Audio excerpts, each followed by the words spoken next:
All right, guys, we are back in my garage for another video, and it is one of my favorite days. It is new wheel day. We've got some new wheels that are going to be going on my 340i, and this will specifically be my track setup. So I'm looking for something that, of course, is lightweight, very strong, and it has to look pretty good as well. So I'm going to show you guys what I went with. I actually got these wheels from my buddy that started a wheel company called Kicks Wheels. So I will have them linked in the video description so you guys can reach out to them, let them know your goals, and they can help get a setup for you that will make your car look good and perform exactly how you want. But let's go ahead and check out the wheels that I got. I'll show you how I set them up for my track day, and hopefully you guys find this video useful.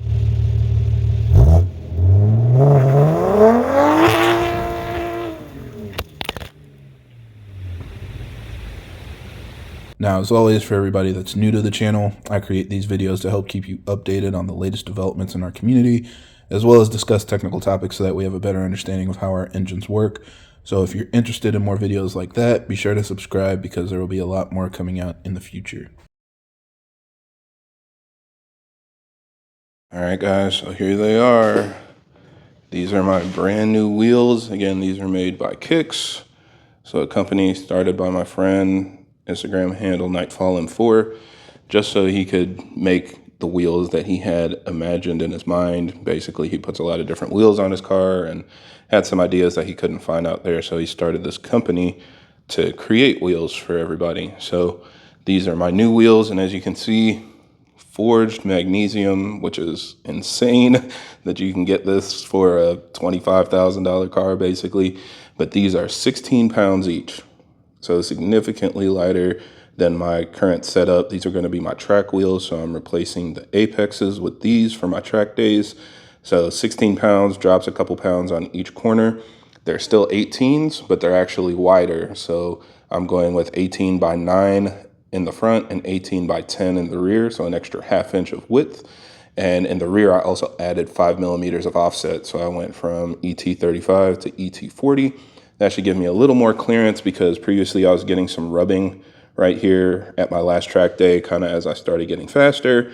Car started leaning more, started rubbing the tire. It's kind of just that never-ending chase. As you get faster, then you find new limits of things. So this will give me a little more room to avoid rubbing in the back while still running the same tires. So I'm running a 245/40 in the front and a 275/35 in the rear.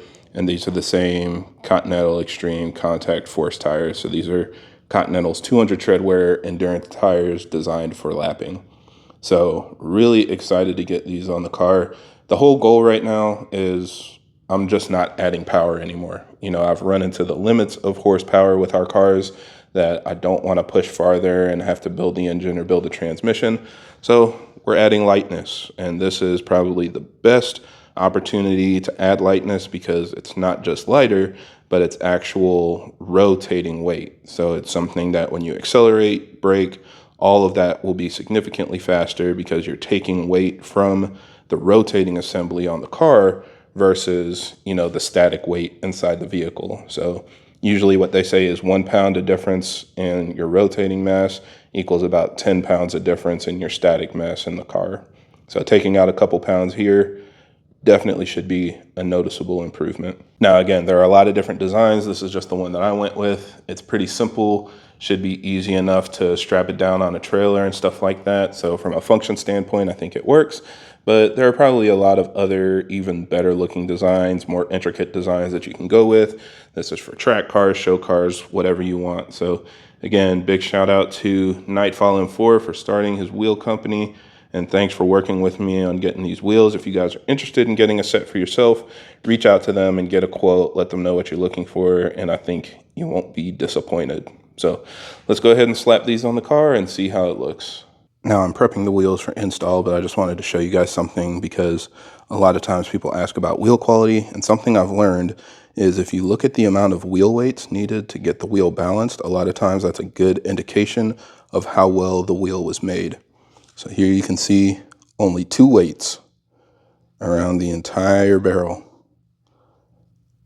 That's all it took to balance the wheel. So to me, that's a great indication that the wheel was manufactured well. But let's go ahead and prepare this for our track time. So the first thing I'm going to do is put some aluminum tape on the wheel weights. And the reason is because the hottest part of the car when you're driving it on track are your brakes. So they get extremely hot from back-to-back braking over and over, and that radiates heat inside of the wheel, which in turn makes the wheel really hot. And if it gets hot enough, the glue that's holding these on can basically soften, and then the wheel weights fall off and the wheel is out of balance. So we're gonna put some tape on here. And the benefit is that the aluminum kind of radiates some of the heat, and then it also just helps secure the wheel weights in general, so that way they don't come off. Again, this is kind of specific to tracking your car or driving it really hard, where you create a lot of heat. This isn't needed just for like daily driving, but since I'll be using this car on track, this is really important to me. The other thing, typically I would recommend getting a metal valve stem. I know these are rubber just because that's what we had available. I do plan on switching to metal at some point, but I think I mentioned it in my previous track video. I almost had a big issue because when I mounted my wheels on the car, there was no air pressure, and it was because air was bleeding past the rubber valve stem. So again, these experience a lot of heat. Over time, a lot of heat cycles can cause them to crack and leak air. So if you get a metal valve stem, you won't have to deal with that. If you have TPMS to monitor your tire pressure, those all have metal valve stems, but I don't run TPMS in my track tires because when I lower the pressure to get better grip, it will disable drive modes. It basically sees the low tire pressure as a safety concern, and it won't let you go into sport mode or traction mode or anything like that. So I just leave the TPMS out, and it has like a little tire light on, but I'm pretending to be a race car driver, so I don't care about lights on my dash. And then it allows me to run 30 PSI, 28 PSI, whatever cold pressure I want to run. Now, the last thing I would recommend is doing a ceramic coating on the barrel, just because you'll get a lot of dirt, chunks of tire, rubber, and things like that stuck in here, and it'll make it easier to clean out.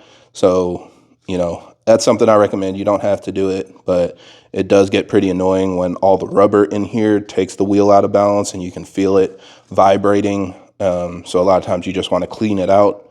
If you ceramic coat it, it'll make that cleaning process a lot easier. All right, let's go ahead and put these on the car and see how they look. All right, and I'm a little bit late, but here's how they look. I've already driven on them, so they're already starting to get dirty. That's the cool thing about tracking your car. No matter what color your wheels start, they turn purplish brown. But we'll be able to get this brake dust off soon. But I can definitely say it feels fast. It definitely feels much lighter than stock. You can tell the car is accelerating hard, and the wheels are handling the abuse out here. So absolutely can't complain.